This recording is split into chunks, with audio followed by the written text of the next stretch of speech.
I've been using plant-derived aromatics in psychedelic therapy for over 15 years, and I wanted to share my journey so you'll at least consider incorporating aromatics into your practice. I'm Florian Birkmayer, MD, and I'm an ex-psychiatrist. I used to be a holistic psychiatrist, and my journey really starts with a lifelong interest in what, in retrospect, I'd say is the shadow side of things, the unconscious elements. I think growing up in Austria with previous generations that were involved as perpetrators in the Holocaust, I was constantly confronted with the unknown known, the stories that weren't told. And I think this really influenced my development, and without knowing it at the time, made me really interested in, again, the hidden stories, the unconscious. And with a long interest in consciousness, when I went to medical school, I thought, psychiatry is a great field because you can treat everything from the molecule to the community. To me, naively, I thought it was a very holistic field. So then I went to psychiatry residency at the University of New Mexico, and to be honest, it was a rude awakening. There was some emphasis on psychotherapy training, but the entire field had really shifted towards a very pharmacological model. And the problem to me was, at first I wanted to be a keeper of the faith, learn all the diagnoses, learn all the proper medications, but cracks started appearing in the veneer. I realized that the medications weren't really helping most people, and in fact they were contributing to the stigma. They were creating a sense of disempowerment. Years ago, an inpatient client had a t-shirt, "People like you are the reason I'm on medications," and that speaks to many different things. So I felt that in my work, I was really contributing to the stigmatization and disempowerment of people that get labeled as having a mental illness. The whole system became very dehumanizing. It created lifelong, what I call professional patients. And I really realized that my ideals, my naive ideals, were not borne out in conventional psychiatry. This took a few years, and eventually I started my private practice. And in my private practice, really, you could say it's the morphogenetic field. People found me that were really survivors of the behavioral health system. They'd been on many medications that had damage and side effects from the medications. I was really honored that they let me witness their journey, their journey of grief and anger at the system, and really coming back to themselves. You know, when you give someone a diagnosis and you treat them with a psychiatric medication, it's not like giving them a medication for diabetes or high blood pressure. It fundamentally changes their sense of, who am I? I had so many clients say, am I just happy or am I manic? And that we shouldn't have to question that. We should trust ourselves. We should have an innate sense of self that we deserve to be happy and that it doesn't become a diagnosis.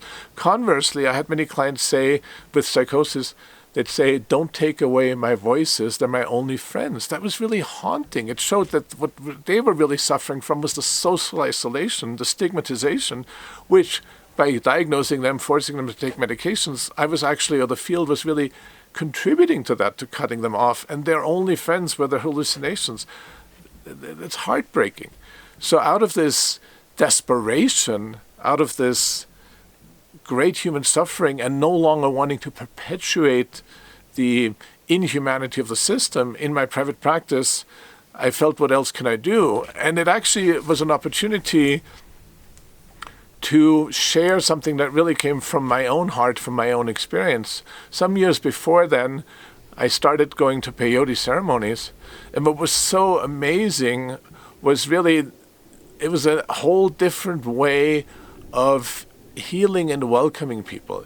Yes, there was the peyote, but I think that the ceremonial setting of being in teepee and all the other aspects were really, really important. I used to jokingly say, if instead of peyote we all took M&Ms, we would have had the same experience. And in a way, I still believe that, because the ritual container, the commitment, and in the commitment, everybody being able to express themselves, everybody being honored as an individual in their healing journey, was a radically different way of conceptualizing what it means to be on a healing journey. When people have issues, you don't dehumanize them. You create a safe ritual container in which we can all grow.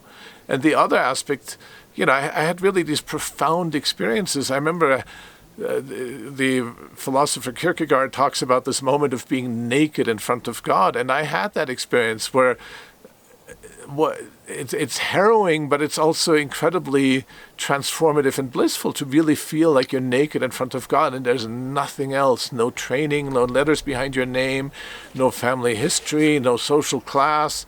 All these things were really transformative. And a big aspect of that was aromas. In the context of peyote ceremonies, there was cedar and sage, sweetgrass, and other aromas that to me really brought an immanence where you were there, and even other people's, the smell of each other's sweat and tears, really, you were there. And of course, I felt that while there's a long tradition of welcoming outsiders to peyote ceremony, which to me was a justification to feel welcomed, I wasn't in a position to hold peyote ceremonies in my office with clients. Either A, it's not the setting, and B, it's not my tradition, but there were aspects of it that I felt I could share. A is that whole container, really witnessing the sacredness of everybody's journey instead of pathologizing them and putting them in a box of a label of a diagnosis. So out of this desperation, I decided to use aromas. And the amazing thing is I saw people change, and with my hunger for knowledge, I also found a lot of research. There's a study that I found that aromas change the default mode network, and a lot of pathology is hardwired programs in the default mode network.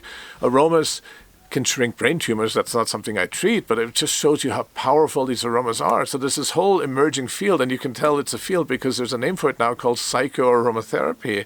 But I was really doing this before there was a name for it.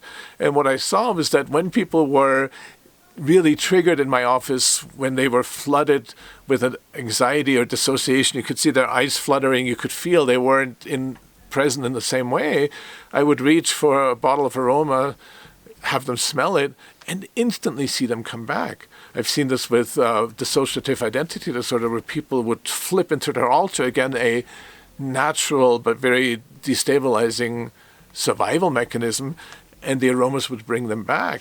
And the aromas were things that people could use themselves. They could just smell them. They didn't have to ingest anything. They didn't need to achieve pharmacological levels.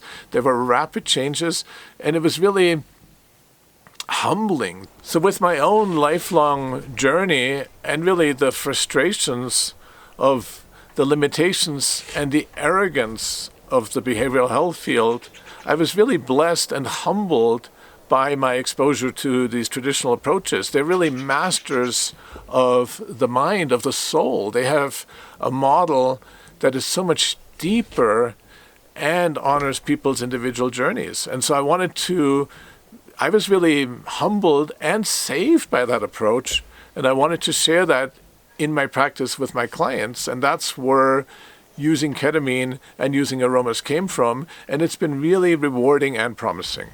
So my own journey has been transformative to me. It's been transformative to my work with clients, and I hope that maybe in what I shared, you'll be inspired to explore transformative modalities, including possibly combining aromas and psychedelic therapy.